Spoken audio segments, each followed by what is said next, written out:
Hi sir, welcome to our studio. నమస్తే. Sir, చాలా మంది ఆటిజంతో చాలా మంది పిల్లలు సఫర్ అవుతుంటారు. జనరల్లీ పేరెంట్స్కి వాళ్ళు సఫర్ అయ్యేది నార్మలే అనుకుంటారు. బట్ అసలు ఆటిజం అంటే ఏంటి, దాన్ని ఎలా గుర్తించాలి, ఎలాంటి లక్షణాలు ఉన్నప్పుడు పిల్లల్లో ఆటిజం డెవలప్ అవుతుంది అనుకోవచ్చు?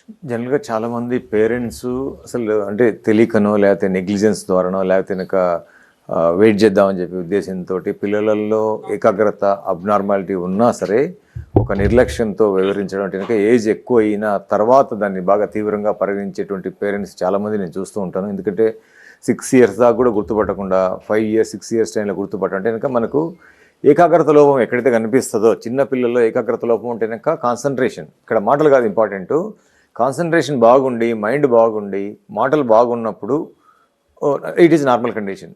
కాన్సన్ట్రేషన్ బాగుండి మాటలు సరిగా రాకపోతే ఇది ఈజ్ అ డీలే టాకింగ్ అంటాం. అంటే కనుక దానికి కొంచెం టైం ఇస్తే వస్తుంది. ఏకాగ్రత ఎందుకంటే మైండ్ అనేది చాలా ఇంపార్టెంట్. ఈ మైండే మొత్తం బాడీని కూడా డెవలప్ చేసుకుంటుంది. ఫస్ట్ మన బాడీలో డెవలప్ అయ్యేటువంటి ఆర్గాన్ ఏంటంటే కనుక మైండే.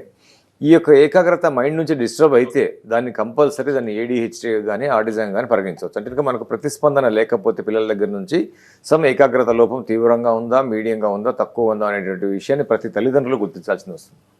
ఎస్ డాక్టర్ గారు, కొంతమంది పిల్లల్లో చూస్తాం 1 year అయిపోయినా, 20 months అయిపోయినా, 2 years సెకండ్ బర్త్డే అయిపోయినా కూడా కొంతమంది మాట్లాడారు. డాక్టర్ గారు, ఇలాంటి వాళ్ళలో ఎలాంటి లక్షణాలు కనిపించినప్పుడు ఆటిజం ఆర్ ADHDగా గుర్తించాలి? అదే ఇందాక మనం డిస్కస్ చేసినట్టు ఏకాగ్రతను చూడాలి మనం. అంటే డీలే టాకింగ్ వేరు, డీలే వాకింగ్ వేరు. డీలే మైల్ స్టోన్స్ అనేటువంటివి మైండ్కి సంబంధించినటువంటివి ఎక్కువ ప్రెజర్ ఉండవు.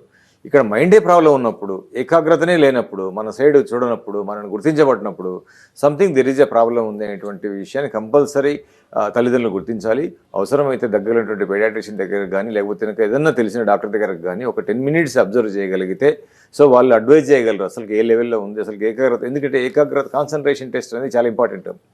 కొందరు చిన్న పిల్లలలో ఏకాగ్రత కనుక లేకపోతే అది ఏ లెవెల్లో లేదు అనేటువంటిది గుర్తించాల్సింది వస్తుంది.